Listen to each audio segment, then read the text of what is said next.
There are few rappers today that both draw love and vitriol like New Jersey's Russ. Can't even tell y'all apart. Lil who? Young what? Another dick riding clout chaser, screaming fuck Russ. As he prepares for the release of his latest album, Shake the Snow Globe, he says he's in a much better mood. And so once I got to like really be in my house, be with my family, like for an extended period of time, like it started really settling in like this, like the positives of the life. But at times, it can feel like Russ versus the world. Like in September 2017, when he posted a photo rocking a t-shirt that read, quote, "How much Xans and lean do you have to do before you realize you're a fucking loser?" Needless to say, the shirt wasn't much of a hit. And 2 months later, after rapper Lil Peep passed away from a fentanyl-laced Xanax overdose, his subsequent PSAs were greeted with disdain. In fact, Florida Smoke Perp tweeted, quote, "Don't ever use someone's death to make yourself look cool or as an example. Lame as fuck." In the fall of 2018, there was even a fight where Russ's security roughed up Smoke Perp, but Russ later said the two settled it. Me and Perp got on the phone though the other day and squashed this. Oh, that's big. But there's definitely still some bad blood. Notably Perp's verse on Russian rapper Kizaru's August 2019 cut, Deep End. I got jumped by 8 niggas and I still got my chain. Hold on. Fuck Russ. As well as Russ saying a month prior to that Perp and Pump were using hip-hop negatively. They're using that as a marketing tool to be buffoons. Russ broke down that controversial tea on a For the Record episode in 2018. I just want to be clear. Yeah. You're not making fun or light of people with real addiction problems. No. And that's the thing. That shirt was never meant for that. But in another interview, Russ added that he believes these artists are setting a bad example. Yo, let's pop Xanax on camera. It's like now you're making a game out of substance abuse in order to gain notoriety, and you're not realizing what it does to kids. And if you don't realize what it does to kids, you're wrong. And if you do realize what it does to kids and you're still doing it, you're wrong. A lot of kids are popping Xans and sipping lean now. A lot of rappers using Instagram to teach how. A lot of kids OD that you don't read about, cause they don't follow rappers, they just follow fiends now. But I'm the bad guy for calling it out. I come in clutch with the truth, y'all are starring it out. So the message might be coming from the right place, but the packaging is faulty. My delivery is harsh. The personality is abrasive, you feel me? It's very like in your face. And you know, like I get it. His way with words, or lack thereof, and what he's saying pisses people off. Like his 2017 comments about hip hop producers. Rappers are not making the music. You gotta blame the producers. Producers are making whack shit. When these statements went viral a year later, everyone from Kizzy to Cardo to Metro Boomin had something to say, but especially Southside. Running your mouth a little too much, nigga, like you really about that bullshit. You ain't about none of that bullshit. And to all that, Russ had a simple reply. I was talking about anyone who makes whack beats.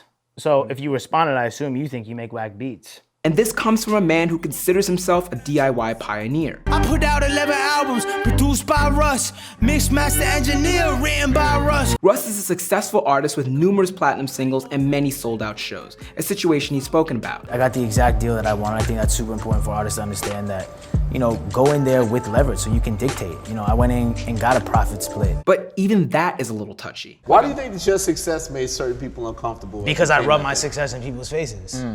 That's why it's annoying. It's like being Tom Brady and like in every interview you're doing with the rings on. This whole nation is so shaken by the approach taken. My soul is exposed naked. I'm blatant, I'm so brazen. That's why I'm the most hated. Running on low patience, I'm road paving, screaming truth until my throat's aching. Russ has used this platform to speak on the racial ills of the music industry, tweeting in June 2019, quote, "The industry, owned and ran by white people, uses young, naive, financially desperate black kids to perpetuate negative black stereotypes that in turn hold back and further destroy the black community. Black kids are being used as weapons of mass destruction against their own people." And even that drew some criticism, notably from YouTube commentator Sean C. Making it seem like he stands aside from the struggle, but you're acknowledging that if you stand aside from the struggle, you're somehow in a more well-off position than the people that you're acknowledging, but you're still doing nothing. So why is it that you're talking about this thing to such a degree? Russ noted on the latest For the Record that it's his job to speak out about these matters as a white rapper. White silence is pro-racism, because the reality is that black people didn't start racism. You feel me? Right. White people started it, so white people have to fix it. However, because of how he tends to speak out, people eventually tune out, something Guapdad 4000 pointed out on Prada Process. Elevators and way down to move them up. You doing right, but we don't care. We call that doing Russ. The two fought over these bars at a festival in October 2019, and Guapdad later tweeted, quote, "I'm glad I got to call you weird to your face. You could have just ran the fade, but you tried to jump me." I care as little about him as I did 3 weeks ago. Right. I don't care. Like, so you just address the whole thing it. is like when people are like, oh, well, you could have ignored him. You know who else could have ignored me? Is him. But there are people who aren't ignoring Russ. In fact, thousands of them. I don't see anything but him talking positively, you know, trying to help others and people who are trying to get him to recognize their music. Gina spoke to a few Russ fans about why they love the guy so many love to hate. My homie put me on back in early 2016. He showed me the song Pull the Trigger. I thought it was filthy. Pull the trigger. Ain't nobody gonna do for you. Pull the trigger. Don't hesitate, you just choose. My favorite song from Russ has to be Manifest. Moving to the rhythm of my intuition. Anything I want, I speak into existence. That's how I'm living. That's how I'm winning.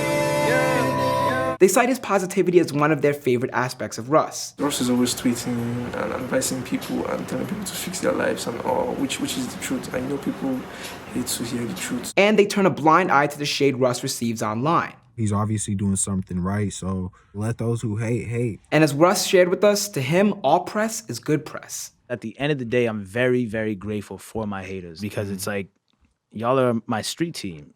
You feel me? So it works out. Russ appears to be in a better headspace with this new album, so we'll have to see if that lasts. I'm Jacques Morin with Genius News, bringing you the meaning and the knowledge behind the music. Peace.